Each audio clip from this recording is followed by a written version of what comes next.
আসসালামু আলাইকুম ওয়া রাহমাতুল্লাহ। হিন্দু ভাইদের প্রতি আদাব।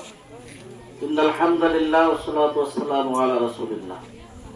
আজকের এই নির্বাচনী জনসভার সম্মানিত সভাপতি, সম্মানিত প্রধান অতিথি, বাংলাদেশ জামাত ইসলামী কেন্দ্রীয় মজলিসের শূরা সদস্য, হবিগঞ্জ জেলা শাখা সংগ্রামী আমির, অত্র ইউনিয়নের সংগ্রামী সন্তান, কৃতি সন্তান মৌলানা মুখলেসুর রহমান সাহেব, অন্যান্য নেতৃবৃন্দ এবং আমার প্রাণ শ্রমিক ভাইয়েরা, আমরা দীর্ঘদিন পরে আইছি। এটা হাসান আলী, দীর্ঘদিন পরে আমরা এই উপস্থিত হয়েছি। এটার কারণ হলো 17.5 বছর পর্যন্ত আমরা গলা চিপা মেরে ধরে রাখছি। আমরা ঘর থেকে বাড়িতে পারতাম না। আমরা 15-16 বছর বয়সে মনে 16 মাসও করে থাকছি না। সারাদিন পুলিশে দৌড়াইতো, খামাখা দৌড়াইতো, বলতেন এরা চুরির কোনো দায় অভিযুক্ত, এরা চুরি করে, কিন্তু পুলিশে দৌড়াইতো। যেটা লেগে সে খাসি না সারাদিন দৌড়াইতো। আমরা 5-7 জনের নামে গুলির অর্ডার আছে, ফাইলে গুলি করে মারা দিত। এই অবস্থা আছে। এই অবস্থার মধ্যে আপনারা সামনে আমার মতো সুযোগ আছে নেই, আসেন না। এর কারণে আমরা আইটেম পাচ্ছি না। এখন আল্লাহ মেহেরবানি একটা সুযোগ হয়েছে, যার কারণে আমরা উপস্থিত হয়েছি। খুশি না সব? এখন আমি সময় দেশে সময় তো খাবলেই তাই যা অল্প কথায় যে কথাটা বলতাম, আমরা বাংলাদেশের নাগরিক সব, ঠিক না?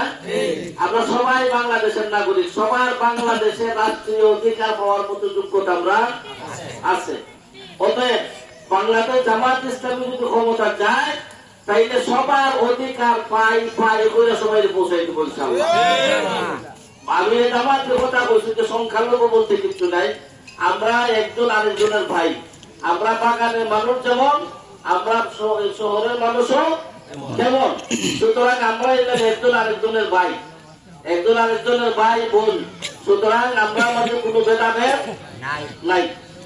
অতএব আমরা জামাত ইসলামের উপর ভরসা করতে পারি যে বাংলাদেশে যদি জামাত ইসলামী ক্ষমতা পায়, তাইলে আমরা সবাই সবার অধিকার নিশ্চিত ভাবে পাইব।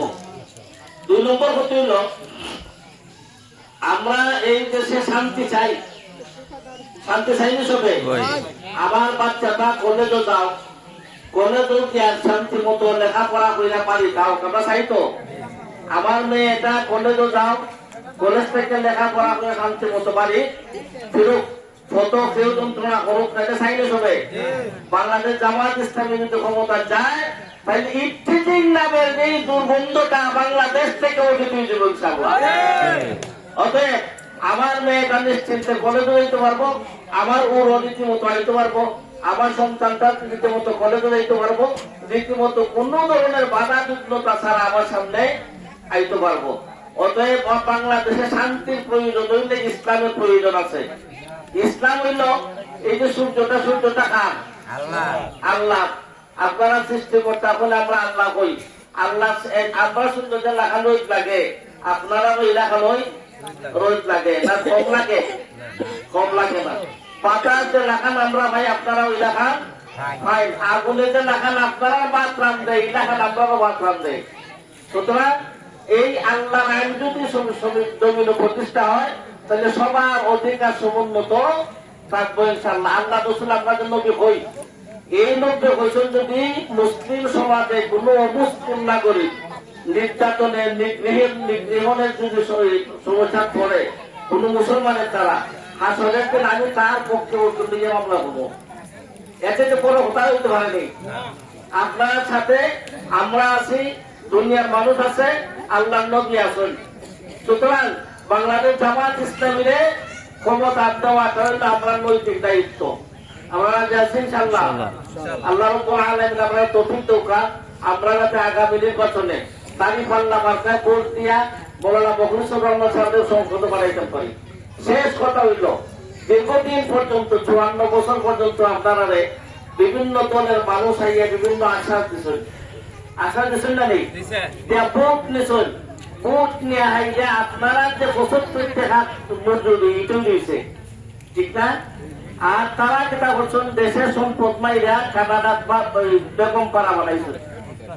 তারা বেগম পাড়া বানাইছো তারা বেগম পাড়া তাওয়াত দেন না আপনারা দাওয়াত দেন না দাওয়াত না দিয়া আপনারা 80 টাকা না 75 টাকা অত টাকা ওই মতুরে রয়েছে।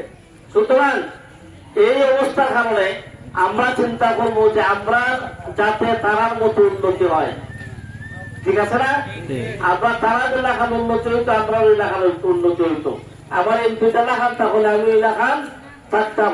সুতরাং এই অবস্থাটা তৈরি লাগিয়া বাংলাদেশ জামাত ইসলামী এদেশের প্রত্যেকটা মানুষের কাছে আহ্বান জানায় যে বাংলাদেশে ইসলাম প্রতিষ্ঠা হোক, বাংলাদেশে শান্তি আসুক, বাংলাদেশের মানুষের মুখে হাসি ফুটুক।